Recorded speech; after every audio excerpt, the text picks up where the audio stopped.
మనోళ్ళు కూడా అలవోకగా ఓట్లేసారు. మీరు గొప్పలో మీరు మాణిక్యరావుని గెలిపించారు. కొన్ని నియోజకవర్గాలలో అత్యాశకు పోయి నేను చెప్పినా కూడా అప్పుడు మంది మాటలు పట్టుకొని మారమానం పోతే మళ్ళా చివరికి ఇల్లు కాలిపోతారు. వీళ్ళని నమ్మితే అమాంతం మింగుతారు, మోసపోతాం. రైతు బంధుకు రామరామ అంటారు, దళిత బంధుకు జైబీం అంటారు. వీళ్ళు ముంచుతారని ఆయన చెప్పిన ఆయన వాడు తులం బంగారం ఇంత నీకు ఏంటి నీకు బంగారం వడ్డానం పెడతాను కానీ ఆయన నమ్మి ఏమో మీ సంగతితో చూద్దామని ఆయనతో వేసారు. వేసింది ఇరుకపోయారు, బాయిలో పడ్డారు, అయిపోయి ఉన్నాయి అన్ని పీకేవి. మళ్ళీ మొదటికి వచ్చానా కైలాసం మండలం పెద్ద పంపించినట్టు అయింది. మళ్ళీ అంతే కదా, ఆలోచన లేకుండా ఇటు పడితే అటు ఎవడో ఏదో చెప్తే నమ్మి ఓట్లేస్తే ఏమైంది అనేది ఒక మంచి గుణపాఠం ఇది తెలంగాణ. గ్యారంటీగా మంచిగా సంసారం జరుగుతుంది. జర తువ్వకచ్చినాం, రైతులు ఇంత ముఖం తెలివైతుంది, ఇంత బాకీలు కట్టుకుంటుండ్రి. ఎంతో మంది పాపం సిటీలు వేసుకుంటారు, ఏదో వేసుకుంటారు. రైతు బంధు పైసలు పడితే ఎంత సంతోషం ఉంటుంది. ఆయన పోయి గంగ కట్టి ఇప్పుడు వాడు ఇతడో ఏడో భగవంతుని కడతాడు. ఇచ్చినప్పుడు మోసమే, ఏదో మళ్ళీ ఎలక్షన్ కోసం దానికోసం చేస్తారు తప్ప కడుపునిండా ప్రేమ ఇచ్చేది ఇట్లే ఉంటుందా? మనం ఉన్నప్పుడు కరోనా వచ్చింది. కరోనా వస్తే కూడా నేను రైతు బంధు ఆపలే. కరోనా వచ్చి రాష్ట్రానికి రూపాయి ఆదాయం రాకపోయినా 4-5 మంచి స్కీములు తెచ్చి ఇవాళ కాపాడుకున్నాం. ఆయన అంటుండు ఎగ్గొడతారని.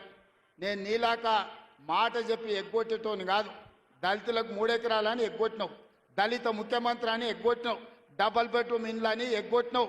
ఇట్లా చెప్పుకుంటూ వెళ్తే 100 మాటలు ఇచ్చి ఎగ్గొట్టిన చరిత్ర నీది, పంగనామాలు పెట్టిన చరిత్ర నీది. చంద్రశేఖరరావు 10 ఏళ్ళు పరిపాలన చేసి ప్రజల దగ్గరకు పోతే డిసెంబర్లో అధికారం కోల్పోయినావు, జూన్లో డిపాజిట్లు కోల్పోయినావు పార్లమెంట్లో.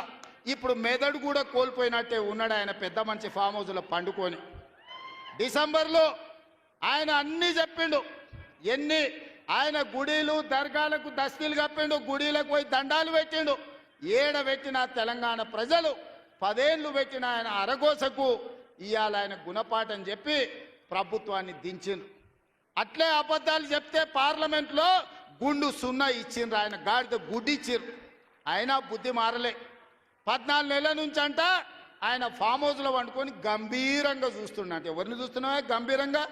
అచ్చోసిన ఆంబోతులాక నీ కొడుకుని అల్లుని ఊరు మీద వదిలినావు.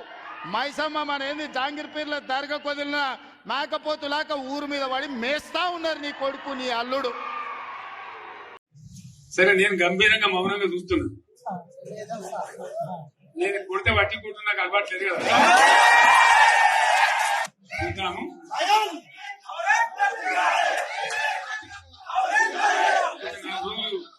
కానీ అన్నట్టుగా నేను చూస్తా ఉన్నా. కానీ మనోళ్ళందరూ కూడా ప్రతిపాదిస్తుంది ఏంటంటే, 1 సంవత్సరం జరిగిపోయింది, సంగమేశ్వర ఆన్నే పన్నది, బసవేశ్వర ఆన్నే పన్నది, పాలమూరు ఉత్పత్తుల పథకం ఆన్నే పన్నది, కాళేశ్వరం అట్లా ఎండబెడుతున్నారు.